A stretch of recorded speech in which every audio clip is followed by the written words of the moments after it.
Chief justice Pakistan ने justice Mansoor Ali Shah के ख़त का जवाब दिया और उस ख़त के जवाब में भी एक पूरी तारीख ही सिमटी हुई है। वो कह रहे हैं कि वो बता रहे हैं कि जस्टिस मंसूर अली शाह ने जो पूछा कि आपने किस तरह जो है जजेस कमेटी में से मुनीब अख्तर साहब को निकाला, तो उसका उन्होंने जवाब देते हुए जस्टिस मुनीब के ऊपर जो टाइम की है वो मैं आपको पढ़ के सुना देता हूँ। उन्होंने बताया कि चीफ जस्टिस कह रहे हैं कि मैं हमेशा एहतसाब और शफाफियत का दाई रहा हूँ। जस्टिस मुनीब अख्तर को कमेटी में शामिल ना करने की वजूहत आपको इसीलिए बता रहा हूँ। जस्टिस मुनीब अख्तर का सीनियर जज से रवैया इंतहाई सख्त था बकौल चीफ जस्टिस के। जस्टिस मुनीब अख्तर ने प्रैक्टिस एंड प्रोसीजर कानून की मुखालफत की। जस्टिस मुनीब अख्तर से तातीलात के दौरान कमेटी इजलास में शिरकत पर इसरार किया, लेकिन वो गर्मियों की छुट्टियों के दौरान दस्तयाब नहीं थे। जस्टिस मुनीब उन दो जजों में से थे जिन्होंने गर्मियों की पूरी तातीलात की, मुकदमात के बोझ से लापरवाह होकर गर्मियों की पूरी तातीलात की। ये भी एक पॉइंट ऑफ वो बताया उन्होंने डिसएग्रीमेंट जस्टिस मुनीब अख्तर से। प्रैक्टिस एंड प्रोसीजर कानून कहता है कि अर्जेंट नोयत के मुकदमात पर 14 दिन में समाअत होगी।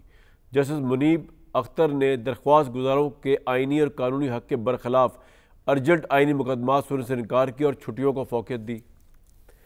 जस्टिस मुनीब का कमेटी रूम में रवैया मुनासिब नहीं था, इजलास से वॉकआउट भी कर गए। सुप्रीम कोर्ट की रवायत के बरक्स अपने सीनियर जजों एडहॉक जजों का एहतराम ना किया। सीनियर जजेस एडहॉक जजेस को ऐसे 1100 मुकदमात की समाअत तक ही महदूद कर दिया। एडहॉक जजेस को शरीयत अपीलेट बेंच के मुकदमात भी सुनने नहीं दिए गए। जस्टिस मुनीब अख्तर ने कमेटी के मौजूद रुकन से गैर शाइस्ता और नामुनासिब रवैया इख्तियार किया, जिसमें तमाम चीफ जस्टिस शामिल थे और सीनियर तरीन जज भी इसका हिस्सा थे। जस्टिस मुनीब अख्तर महज अबूरी हुक्म जारी करके 11 बजे तक दिन में काम करते हैं और साथ ही जज जो है वो भी उनके रवैये से बहुत ही शिकायत रखते हैं। ऑडियो लीक्स केस में हुक्म इम्तला जारी करके वो केस की समाअत मुकर्रर ही ना कर सके। इतनी बड़ी चार्जशीट जो है, ये पता नहीं हुकूमत को ये पता था पहले कि नहीं पता था। कोई हुकूमत ने, मेरा नहीं ख्याल कि कोऑर्डिनेशन होगी हुकूमत और चीफ जस्टिस साहब के दरमियान, क्योंकि हुकूमत ने जो ये बिल लेके आई प्रैक्टिस एंड प्रोसीजर का, होपफुली और ऑब्वियसली ये उनको तो नहीं पता था कि इतना तंग किया हुआ जस्टिस मुनीब अख्तर ने काजी फ़ाई ईसा साहब को कि ये प्रैक्टिस प्रोसीजर बिल ला के तो उन्होंने पूरा एक सहूलत दी कि चीफ जस्टिस जो अपनी मुनीब अख्तर साहब को अलग फारिग करें और अपनी मर्ज़ी का जज लेके। मुझे नहीं लगता कि खैर हुकूमत और उनके दरमियान इस तरह की कम्युनिकेशन होगी, ये तो सोचना भी मुहाल है। लेकिन बहरहाल ये आपके सामने सिचुएशन है। उधर अडियाला जेल में इमरान साहब जो है वो कह रहे हैं अब कोई जलसा नहीं होगा, अब सिर्फ एहतजाज होगा, और ये बड़ी ख़तरनाक सिचुएशन है अगर ये हो गया। वैसे तो होता नहीं है, हमने लाहौर में जलसा भी देख लिया। लोग अगर इमरान खान साहब के साथ हैं भी तो जलसा प्रोटेस्ट मूवमेंट में उस तरह साथ नहीं है। तो ये भी बहुत बड़ा इम्तिहान होगा जो पिंडी में वो कह रहे हैं ये एहतजाज शुरू किया जाए। ये पूरी पीटीआई क़यादत के लिए इम्तिहान होगा कि वो क्या उसको एहतजाज बना सकते हैं। इस हद तक प्रेशर कि हुकूमत घुटनों पे आ जाए, इमरान खान रिहा हो जाए। इलेक्शन कमीशन पाकिस्तान ने बड़ी इंटरेस्टिंग बात की है। जिस वक्त इंटरिम ऑर्डर आया, मुख्तसर फैसला आया था, उस वक्त भी वो कन्फ्यूज़ थे क्या कर रहे हैं। अब जब तफसीली फैसला आ गया है तो उन्होंने दरख्वास्त दायर की है इलेक्शन कमीशन पाकिस्तान ने सुप्रीम कोर्ट के पास। वो कह रहे हैं जनाब इलेक्शन तरमीमी एक्ट आने के बाद अदालती फ़ैसले पर रहनुमाई की जाए। 12 जुलाई के मुख्तलिफ फैसले पर जब वजाहत मांगी गई तब ये नया एक्ट मौजूद नहीं था जो प्रैक्टिस प्रोसीजर का आ गया है, जिसमें वो नई चीज़ें आ गई हैं कि आपने अब कितने दिनों में पार्टी चेंज करनी है। पार्लियामेंट ने इलेक्शन तरमीमी एक्ट की सूरत में अब कानून बना दिया। बताया जाए पार्लियामेंट कानून में बदलामत करे या सुप्रीम कोर्ट के फैसले पर। मेरे साथ सरदार लतीफ़ खोसा साहब मौजूद हैं पाकिस्तान तहरीक इंसाफ से। Sardar, warm welcome to the show. सारी आग लगाई हुई आप लोगों ने और सुकून से बैठे हुए हैं। ना ये आपका फड्डा होता है इमरान खान साहब का इस्टेब्लिशमेंट के साथ, ना सुप्रीम कोर्ट इस तरह बेतौकीर हो रही होती, ना इस तरह जो है वो सारे ना सुप्रीम कोर्ट के फैसले आपकी कोई सीटों का मसला होता, ना आपसे इंतखाबी निशान छिनता, ना आपको इलेक्शन का मसला होता है। खुदा साहब, ये अगर झगड़ा आपने ना किया होता आराम से आप कोई लॉ मिनिस्टर बन के बैठे होते, या अगर आप जिस तरह जीते होते। आप भी कि सारे फसाद की जड़ आप है, लेकिन अब बताएं सर किस तरह देख रहे हैं आप साइड डेवलपमेंट को खुदा साहब? देखें कामरान, अब लोगों ने इनका सोशल बाइकॉट कर दिया है आपकी वीडियो वायरल हुई है जिसमें चीफ जस्टिस कादी फाइज ईसा साहब जो है एक डोनट लेने के लिए एक बेकरी पर जाते हैं और जो उनका हशर किया जाता है, और आपने बड़ी ऐन नवाज़शात करते हुए हुकूमत पर भी और काजी साहब पर भी और इस्टेब्लिशमेंट पर भी उनको सारों को आपने बरीउल ज़िम्मा करके सारा मलबा हमारे ऊपर डाल दिया। देखें, कोई तो है इस वक्त, कोई तो है कम से कम जो चाहता है कि आइन की बालादस्ती हो, कोई तो है जो चाहता है कि जमहूर यानी अवाम को हक़ हुक्मरानी जो आइन ने दिया है वो उनको जो है दिया जाए। कोई तो हक है जो डटा हुआ है और वो कह रहा है कि मैं ना डील करूँगा, ना मैं मुल्क छोड़कर भागूंगा इन चोरों डाकुओं की तरह, और मैं अवाम को हकीकी आज़ादी दिला के रहूँगा भले पाकिस्तान की। लेकिन कैसे कोसा साहब तो कोई तो है जो पाकिस्तान के अवाम की खातिर जो है डटा हुआ है, कई दिनों से डिबेट चल रही है कि हुकूमत और इस्टेब्लिशमेंट जो है वो नहीं इस फैसले को इम्प्लीमेंट करेंगे और इसके कॉन्सिक्वेंसेस के नतीजे में आप लोग बड़ी अच्छी स्ट्रेंथ में आ जाएंगे असेंबली के अंदर और हुकूमत के पास जो है वो सिंपल मेजॉरिटी भी नहीं हो पाएगी। तो ये कॉन्सिक्वेंसेस के तराजुर में कहा यह जा रहा है कि इस्टेब्लिशमेंट और हुकूमत नहीं इम्प्लीमेंट, तो आप करेंगे क्या? इम्प्लीमेंट तो नहीं होने लगा ये फैसला। हाँ, अब बात की ना सीधी, पहले तो बेनिफिट ऑफ डाउट दे दिया कि शायद उनको ना पता हो, उनको ना नहीं, मैं आपको सीधी बात ये देखिए सारे सारे अच्छी की बात करते, देखिए सारों ने मिल के ये तय किया हुआ है कि हमने इस मुल्क को तबाह कर देना है। सारों ने मिल के ये फैसला किया हुआ है कि हमने आइन की धज्जियां उड़ा के बखेर के फेंक देना है। सारों ने यह तय किया हुआ है कि इस इमरानी मुआहदे को, जो पाकिस्तान का आइन है, इस्लामी जमहूरिया पाकिस्तान का 1973 का आइन, इसको हमने सबवर्ट करना है। इसको हमने ज़ियाउल हक की तरह जूती की नोक पर रख के कहना है कि ये चंद कागज़ के टुकड़े हैं, इनको आप समेट कर जो है इनको सीने से लगा लो, हम नहीं अमल करेंगे। ऐसे देखिए, इस तरह से ना मुहज़्ज़ब मुआशरे चलते हैं, ना मुल्क चलता है, ना जमहूरियत चलती है। क्यों भूलते हैं ये? 1971 का रिपीट से साइन हो रहा है, रिपीट उसकी परफॉर्मेंस जो है 1971 की जा रही है। उसमें भी धुतकारा गया था अवाम को, अवाम के मैंडेट को सारी बातें हवा में कर रहे हैं हिस्टोरिकल तराजुर। मैं पूछ रहा हूँ प्रैक्टिकली क्या है। जैसे आपको मैं मिसाल देता हूँ, आप जुडिशल मूवमेंट जो थी जुडिशरी की, उसमें आप आगे आ गए थे, सर भी फटे ये वो इफ्तिखार चौधरी साहब के लिए। एक मुशर्रफ साहब थे, उन्होंने एक चीफ जस्टिस को निकाल दिया। अगर आपकी वकला मूवमेंट ना होती तो वो चीफ जस्टिस निकला हुआ ही था, वो कोई उसकी दुनिया की ताकत को रिस्टोर नहीं कर सकती थी। अब अगर कोई इंप्लीमेंट ना करना चाहे, ताकतवर हल्के ना इंप्लीमेंट करना चाहे फैसले, तो मुझे हल बताए ना क्या है, क्या करेंगे आप? इस तरह बयानात दे रहे होंगे, तारीखी तराजू बता रहे होंगे। नहीं कामरान, देखें मैं आपको बताता हूँ, काजी फाइज ईसा साहब माशाल्लाह, क्यों नहीं आप ही अपनी अदाओं पे ज़रा गौर करें। ये 3 साबका चीफ जस्टिस, जस्टिस गुलजार साहब की दौर में भी इनका जो कॉन्डक्ट था, और उन्होंने लिखा ताकि जुडिशल फैसला है 5 जजेस का कि इमरान खान और पीटीआई के मुताल्लिका जो केसेस होंगे उसमें काजी फाइज ईसा उस बेंच का हिस्सा नहीं होंगे। ये जुडिशल फैसला आज भी बहाल और बरकरार मौजूद है। आइए आगे आ जाते हैं। आगे आप देखें कि जो उसके बाद जो चीफ जस्टिस आए शेख साहब जो है, शेख साहब के दौर में भी काजी फाइज ईसा साहब जो है बिल्कुल बगावत करते रहे, और पेशावर जब बेंच बनी थी तो वॉकआउट करके तशरीफ़ ले आए थे। आ जाइए फिर तीसरे चीफ जस्टिस साहब बंदयाल साहब। बंदयाल साहब के दौर में मेरे ही केस में, हमारे ही केस में जो मिलिट्री कोर्ट्स वाला था, हमने रिक्वेस्ट की बंदयाल साहब से, मैं एतजाज़ आसन की तरफ से मैं वकील था, हमने रिक्वेस्ट की कि जनाब फुल कोर्ट बिठा दीजिएगा ताकि ये मसला ना हो कि 3, 5, 5, 7 वगैरह वगैरह जो हुकूमत ने कर रखा था। तो 9 जजेस मुयस्सर थे इस्लामाबाद में बशमूल काजी फाइज ईसा साहब, और उनको जो है बेंच बना दी गई और बैठ गए। ये जब मौजूद आते ही हैं, ये भी कभी सुना है कि चीफ जस्टिस साहब की बनाई हुई बेंच से वॉकआउट करके खड़े हो गए काजी फाइज साहब के मैं तो नहीं बैठता जब तक आप प्रैक्टिस एंड प्रोसीजर एक्ट का जो है फैसला नहीं करते, जिस पर आज माशाल्लाह ये ऑर्डिनेंस के ज़रिए शब खून मारा गया है। उस वक्त इनको प्रैक्टिस एंड प्रोसीजर एक्ट जो सस्पेंड हुआ था 5 जजेस ने किया था, उस वक्त ये चाहते थे कि उसको ख़त्म करें, और बाद में इन्होंने आके वो स्टे वकेट करके और उसको जो है जवाब देकर और फिर अपने आप को जस्टिस मंसूर अली शाह साहब को और जस्टिस मुनीब अख्तर जो उसके एक्ट में आते थे, प्रैक्टिस एंड प्रोसीजर एक्ट, उन्हीं के ज़रिए से फिर बेंचेस बनाना शुरू कर दी। और जब फिर ये आया कि काजी फाइज ईसा साहब माशाल्लाह इनको 3 साल देने जा रही है, और मंसूर अली शाह साहब भी फारिग हो जाएंगे और मुनीब अख्तर साहब भी फारिग हो जाएंगे, आयशा मलिक साहबा भी फारिग हो जाएंगी।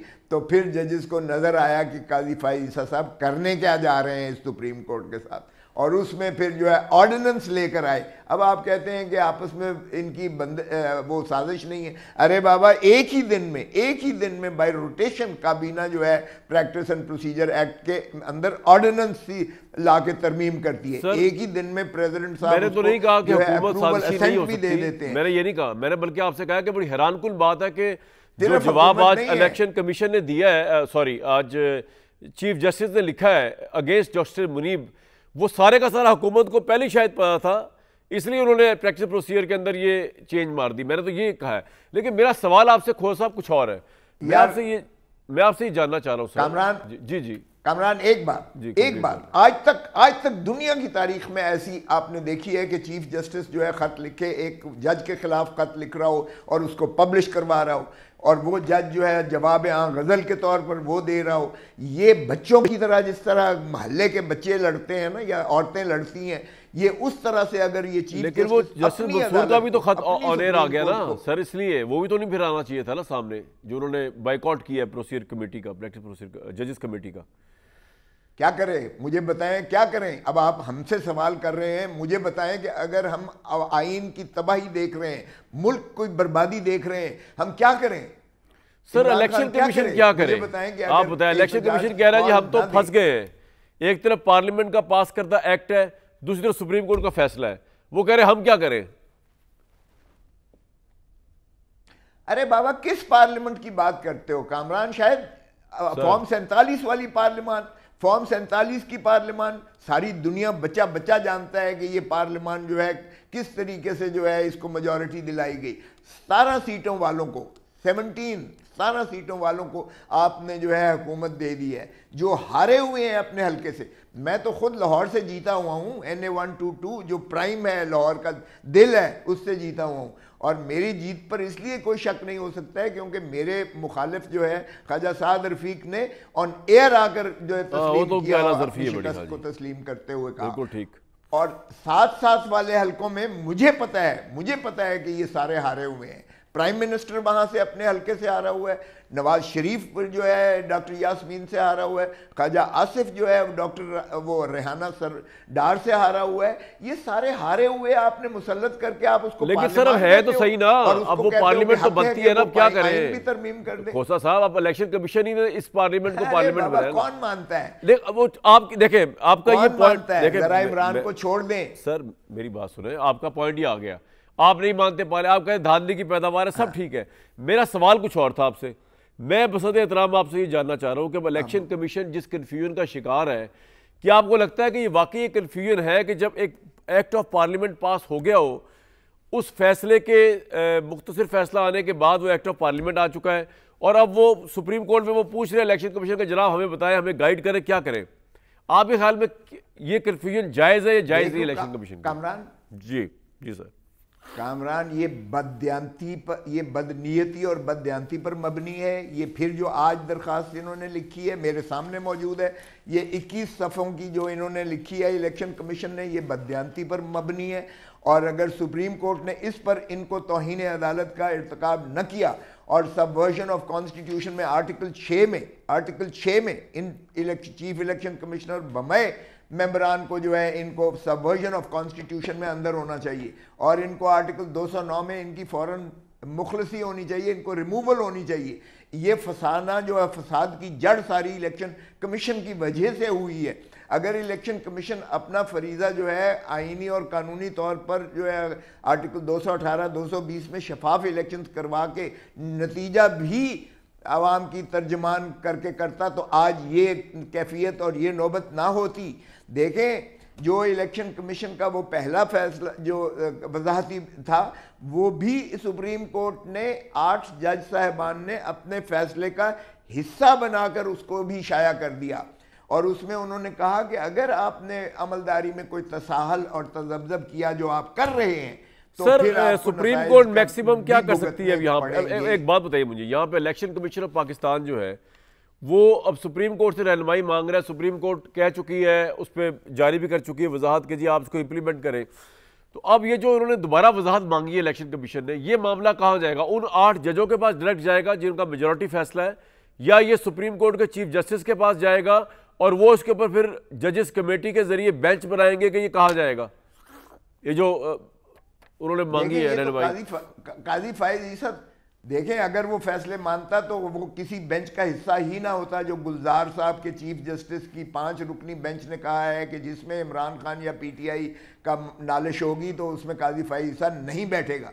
और हम जब एतराज़ करते हैं तो वो इस एतराज़ को हवा में बखेर कर और वो फैसले को आगे सुनते हैं। और सुनने के बाद अब जो है उन्होंने एक और फैसला भी जो है 30 सितंबर के लिए रख दिया है, जिसमें वो जो भगोड़े हैं जो हमारे लिए पंजाब का फैसला हुआ था, जिसमें परवेज़ इलाही साहब को चीफ मिनिस्टर बना दिया गया था और उन्होंने कहा था कि वो 63 का जो है वो तो अब आपके खिलाफ ही होने जा रहा है मेरा ख्याल से डिसीजन। लेकिन खुदा साहब मुझे एक बात बताएं, वो हमें पता है, हमें पता है यही नीयत है। तो आपके पास लोटे है ना, क्या करें अब? आप लोटे आपके पास है तो क्या किया जाए? ये भी कसूर है किसी और का? भाई ये छांगा मांगा, अरे छांगा मांगा हमने लगाया था, ये सभी ने लगाया सर अपने दौर पे। अच्छा ऑपरेशन मुझे एक बात बताएं, यहाँ से आगे चलते हैं ना।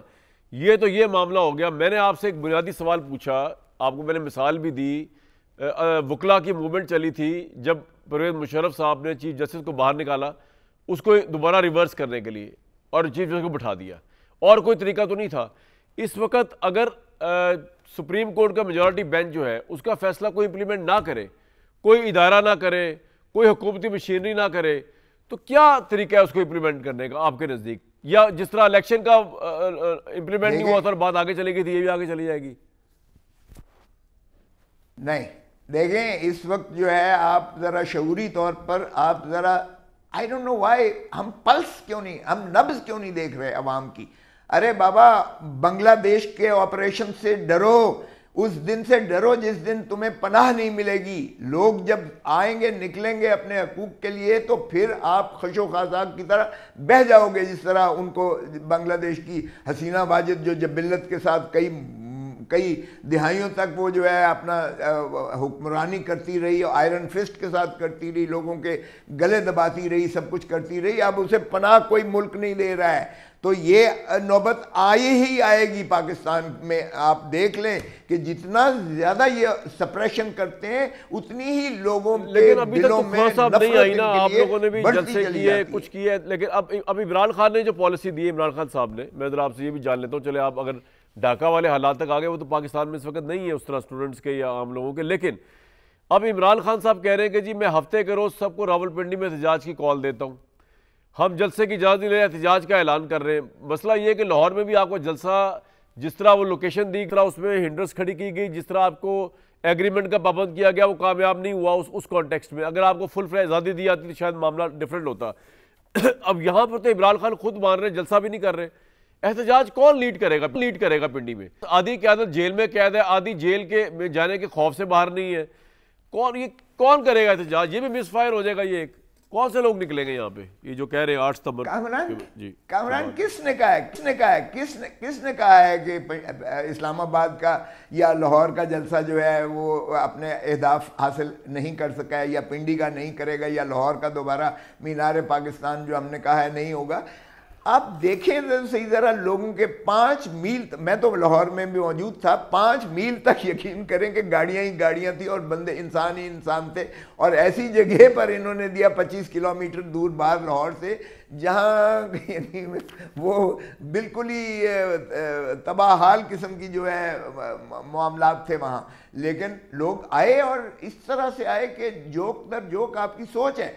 आज तक जो पाकिस्तान में 3 साल से हो रहा है, सारे का सारा महवर इमरान खान के गिर्द है। कौन कहता है कि इमरान खान कामयाब नहीं है? इनके नर्व्स, इनके जहनों पर, इनके जो है उस पर आसाब पर सवार है इमरान खान और पाकिस्तान तहरीक इंसाफ। ये जो हरकत करते हैं ये वो बैकफायर करती है, लोगों के अंदर नफरत बढ़ाती चली जा रही है। ये कहाँ तक भागेंगे, कहाँ तक भागेंगे? मुझे बताएं कि जमहूर को आप बंगाल में भी आपने यही कहा था कि I want the soil of Bengal minus the Bengali. ये कीड़े मकोड़े हैं, ये लोग इंसान जो हैं, इनकी जो है इनको तो बे ऑफ बंगाल में फेंकें। अब यहाँ भी कहते हैं कि ये तो रद्दी की टोकरी में फेंके 25 करोड़ अवाम को। तो ये कब तक चलेगा मुझे बता दें। आप देखें जरा, एक भी फ्लिगर होगा तो आप देखेंगे लोग किस तरह से आ रहे हैं। वो जब फ्लिगर होगा तब होगा, अभी तो नहीं हो रहा ना। बिजली के बिल, जी आप सही कह रहे हैं कि बिजली के बिल दिए नहीं जा रहे। अभी होगा। अच्छा, वो तो बिजली के बिल दिए नहीं जा रहे सर, दवाइयों के पैसे दिए नहीं जा रहे। लेकिन हुकूमत ने IMF के मार्च में बड़ी कामयाबी इख्तियार की है। देखे ना, हुकूमत कह रही है हमारी इकॉनमी की पॉलिसीज को तौसीक मिल गई है, उनको दोबारा कर्जा मिल गया है, उनकी इस्लाहात कामयाब हो गई हैं। क्या बात है, कौमी दुनिया जो है जुड़ी हुई है। शर्म आनी चाहिए, एक शर्म आनी चाहिए कि हम भिखारी बन गए हैं और हमें भीख बड़ी आराम से। सर हर दौर में भिखारी रहे, आपके दौर में भी थे, इनके दौर में भी है। इससे ये कौन सी नई बात है? तो मैं कब कह रहा हूँ कि अच्छी बात है? अच्छी बात तो नहीं है ये। अल्लाह ताला ने सारी अनाम और इकराम दिए हैं। अशराफिया हमारी तो अमीर से अमीर तर होती चली जा रही है, और मुल्क हमारा गरीब से गरीब तर होता चला जा रहा है। कामरान यार, अपने दिल के अंदर टिटोल कर तो देखो, हमने मुल्क का किया क्या है? हमने तो धरती माँ को लूट कर जो है हमारी दुबईयों में प्रॉपर्टीज, हमारी जो है लंदन में प्रॉपर्टीज, हमारी अमेरिका और ऑस्ट्रेलिया जायदादें ही नहीं कम हो रही हैं। अशराफिया का जरा ये तो कर लें। लोगों से आप मांगते हो भीख, अपने बच्चों को, अपनी अपनी इमलाक को, अपनी दौलत को, अपने कारोबार को आप दुनिया सारी में फैलाए हुए हो, और अपने लिए जो है मुल्क को यहाँ आकर लूटते हो, और धरती माँ को लूटने के बाद आप जो है फिर इलेक्शन में आ जाते हो। आप जहाँ बैठे हुए आपने यहाँ से हिलना नहीं है। शर्म भी आनी चाहिए हमें। खुदा साहब जहाँ बैठे हुए आपने यहाँ से हिलना नहीं हो कि मैं ब्रेक पे जा रहा हूँ और यहीं से आगे शुरू करूँगा। और आपको जो है ना, मैंने कुछ बड़ी इंपॉर्टेंट चीज़ें सुनवानी है, और वो आपके सारे आर्गुमेंट एक तरफ और वो आर्गुमेंट एक तरफ, और वो बहुत बड़े बड़े कानूनदान हैं जो क्या कह रहे हैं वो आप सुनिए और समझे, और मुझे तरह समझाने की कोशिश करें कि यार आप कहते हैं कि काजी फ़ाई ईसा साहब आपके साथ ज़ातियात में उतरे हुए, लेकिन मुझे तो लगता है आप लोग भी उनके साथ ज़ातियात में उतरे। आज इमरान साहब ने जो मीडिया से बयान दिया है कि उनको 1 साल जो हो गया है, उसके अंदर सारे का सारा उन्होंने जो मुद्दा जो है ना वो डाल दिया है, काजी फ़ाई ईसा साहब की धज्जियाँ उड़ाई हुई हैं। तो ये समझने की ज़रूरत है कि आप ज़ातियात में उतरे हुए या कोई और वो उतरे हुए हैं।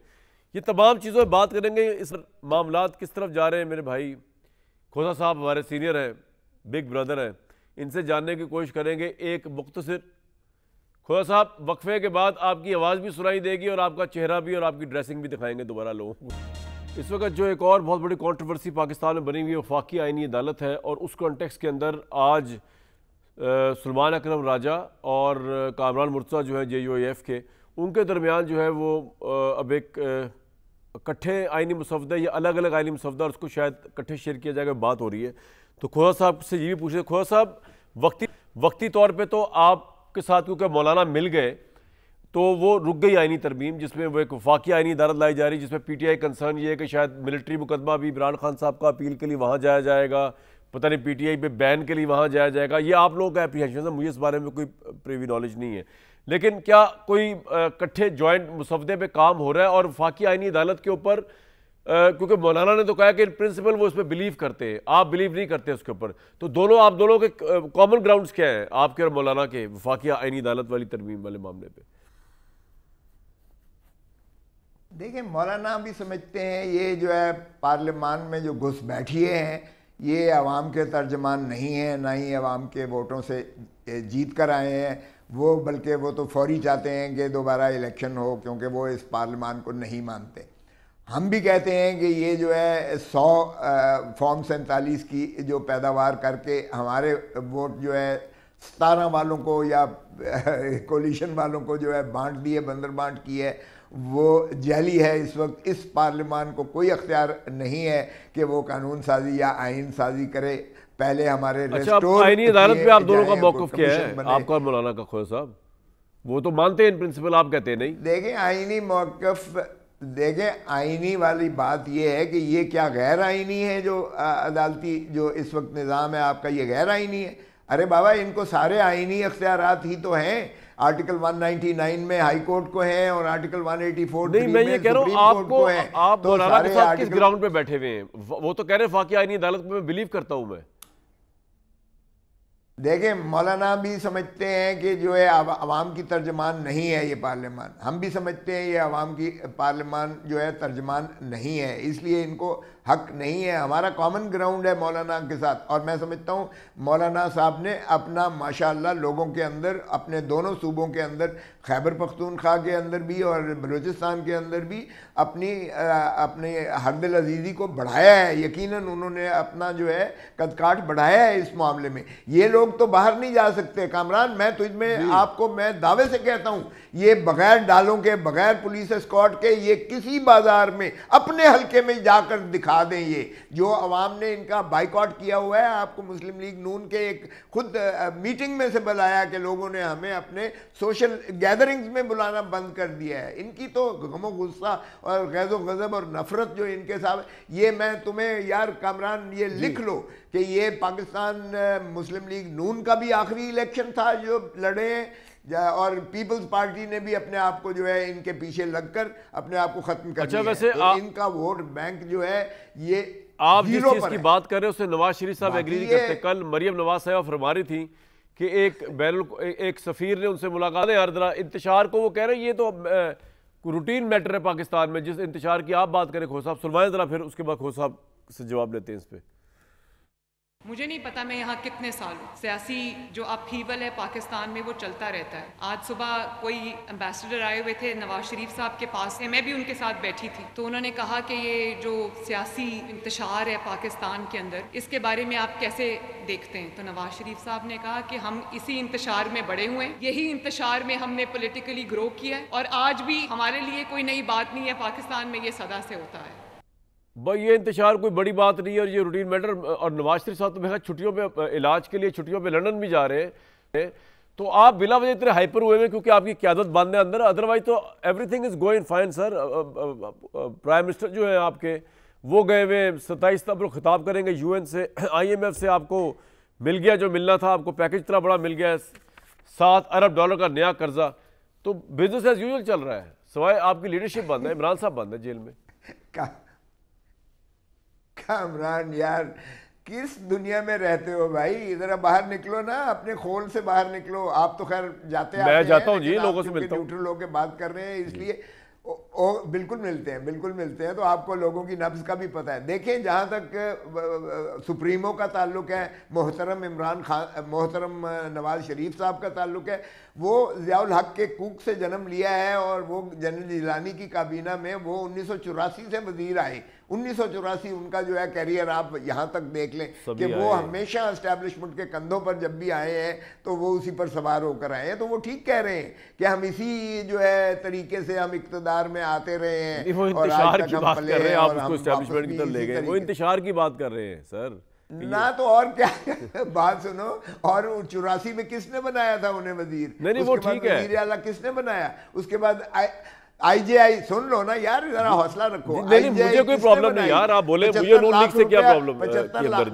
किसी पार्टी से कोई नहीं, आप बोले खुल के बोले, खुल के बोले, खुल के बोले, के रिकॉर्ड पर मौजूद है। खुल के बोले सर। मैं असगर खान के केस में सुप्रीम कोर्ट में, देखें सुप्रीम कोर्ट में असगर खान के केस में जनरल दुरानी का बयान अल्फी और उस वक्त जनरल जो आर्मी चीफ थे उनके मौजूद हैं। 75 लाख रुपया नवाज शरीफ ने लिया था।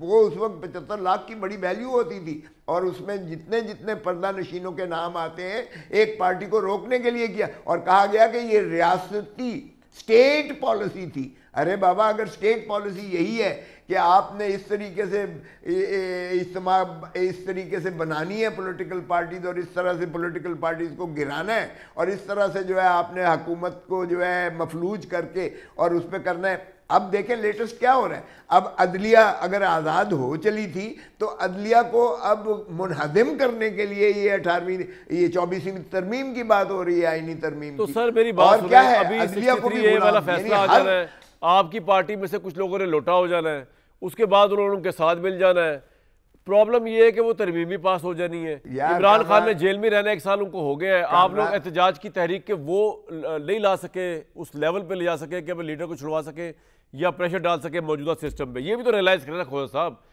Let's be fair to each other. Kamran कसम ले लो, इमरान खान जो डटा हुआ है, जो जब भी और हर हफ्ते तकरीबन मुलाकात होती है, यकीन करो उसे अपने केसों की कोई फिक्र परवाह नहीं है। इसलिए कि केसेस मैंने भी देखे हैं, आपने भी देखे हैं, कौम सारी ने देखे हैं, झूठे केसेस हैं और बिल्कुल नाजायज़ केसेस हैं। लेकिन उसे अगर फिक्र है तो इस मुल्क की फिक्र है, अगर उसे फिक्र है तो हमारे मिलिट्री ट्रायल की फिक्र है, वैसे फिक्र है तो पाकिस्तान के बच्चों की फिक्र है। इस्लामाबाद हाई कोर्ट गए, ट्रायल शरायल पे वो परवाह नहीं करता है, मिलिट्री ट्रायल की भी नहीं परवाह नहीं करता वो ट्रायल की बिल्कुल उसे पता है ये मिलिट्री कोर्ट में ले जाए या जहां मर्जी ले जाए, उसे किसी चीज़ का जो है वो परवाह नहीं है। इसलिए कि जब वो कहते हैं हमारी ज़बान में दिल है 24 सच गली पिया नच, जब आपने किया ही कुछ नहीं है आपके खिलाफ। देखें, एक बात मैंने देखी है कि इमरान खान फाइनेंशियली करप्ट नहीं है, ये मैं आपको बता दूं। आप 100 उस पर एतराज़ कर सकते हैं कि उसकी टीम अच्छी नहीं थी, चीफ मिनिस्टर अच्छा नहीं था वगैरह वगैरह, लेकिन आप उसकी ज़ात के हवाला से करप्शन का एक पाई नहीं आप वो उसको दागदार कर सकते, जबकि दूसरी तरफ आप कुछ भी नहीं कह सकते। बाकी माशाल्लाह जो पार्टियां जो लंदन में और जिन्होंने फ्लरिश किया है दुबई में, और एक ब्रेक के लिए भी कहा जा रहा है लीक्स हैं और जिनकी दुबई लीक्स हैं, वो ठीक है, लेकिन उससे ही बाइज्जत बरी हो गए ना मियाँ साहब। तो मतलब बात इस मुल्क में सिस्टम यही चल रहा है ना सर। अरे बाबा, इक़्तिदार में बरी होने के लिए हैं। पाकिस्तान की हुकूमत जी इस वक्त बड़ी खुश है, वो कह रही $7 अरब का कर्जा IMF से जो है वो मंजूर हो गया, और इस मंजूरी के साथ साथ जो है वो IMF ने हुकूमत की कुछ चीज़ों का अप्रिशिएट किया, कुछ पर तनकीद भी बहुत शदीद की है, जिनमें उन्होंने ये कहा है कि बेसिकली पाकिस्तान को अभी भी बहुत बड़े चैलेंजेस का सामना है। अगरचे अफराद ज़र में कमी हुई है, इन्फ्लेशन में कमी हुई है, ग्रोथ थोड़ी सी बढ़ती हुई नज़र आ रही है। उन्होंने कहा है एक तो कारोबारी माहौल बहुत मुश्किल है, IMF ने कहा है पाकिस्तान में।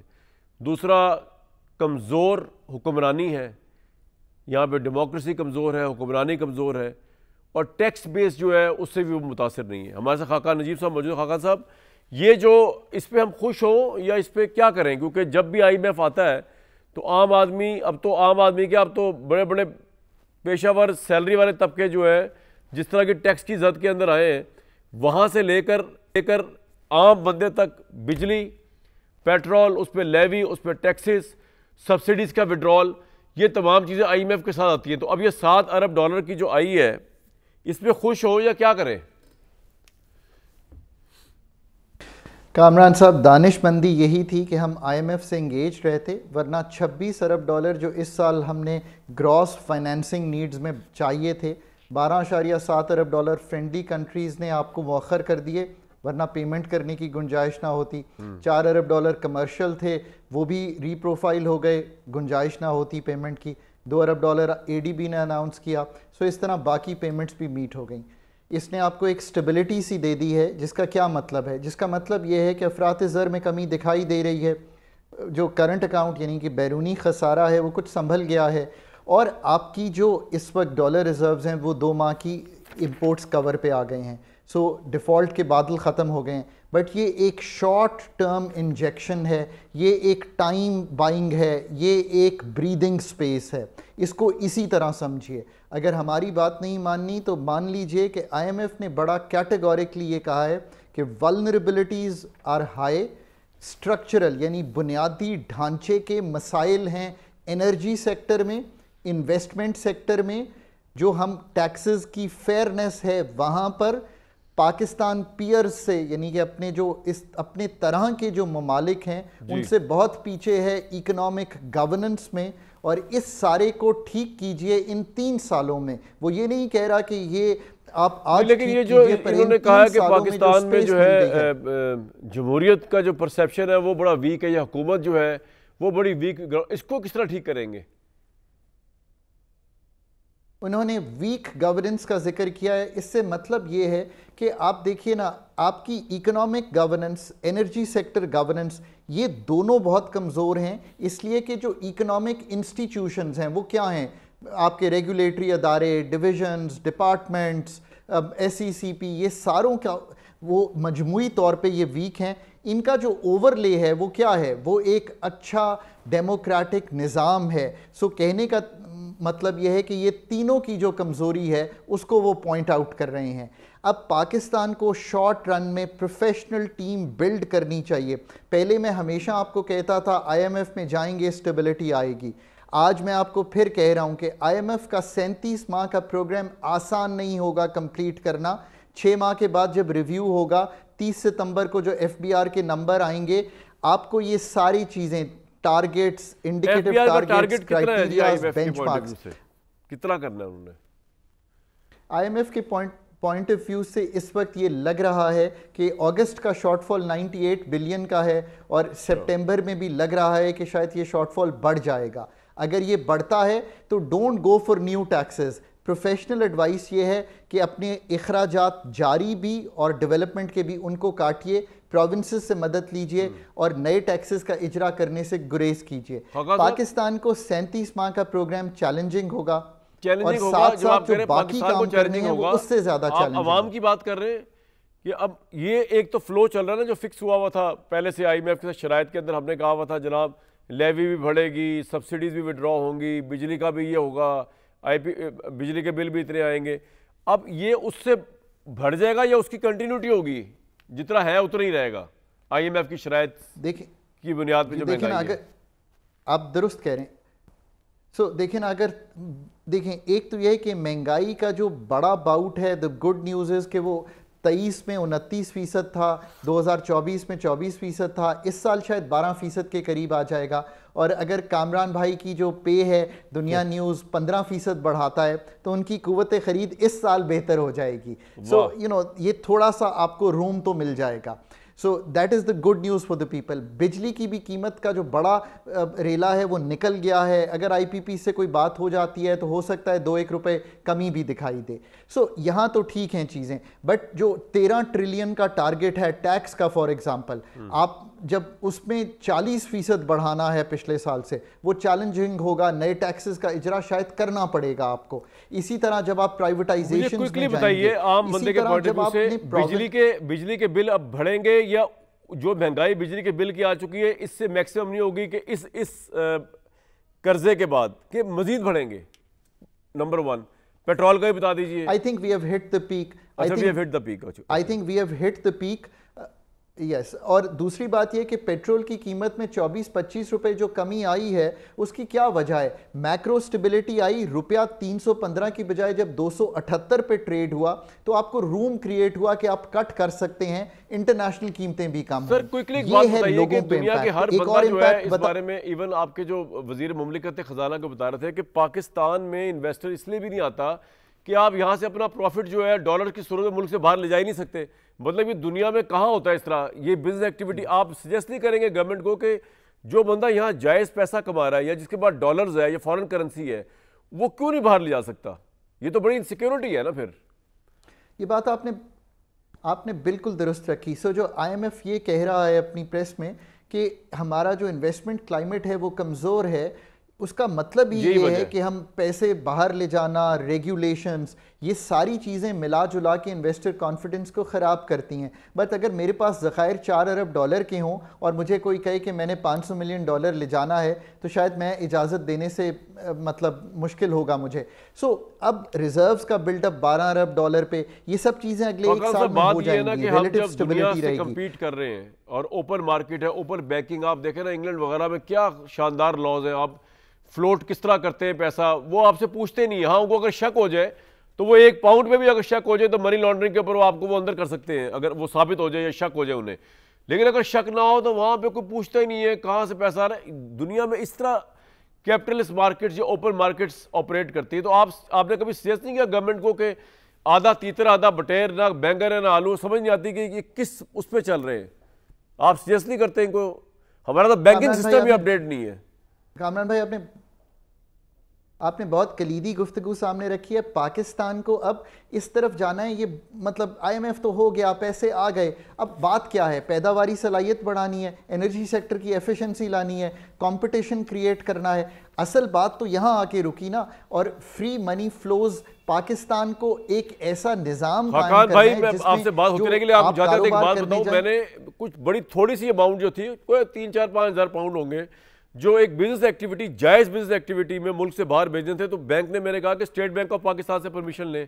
मैंने कहा अच्छा उनसे लेते हैं परमिशन, मैं कितने अर्से, उनका 6 महीने लगते हैं और अक्सर परमिशन नहीं मिलती।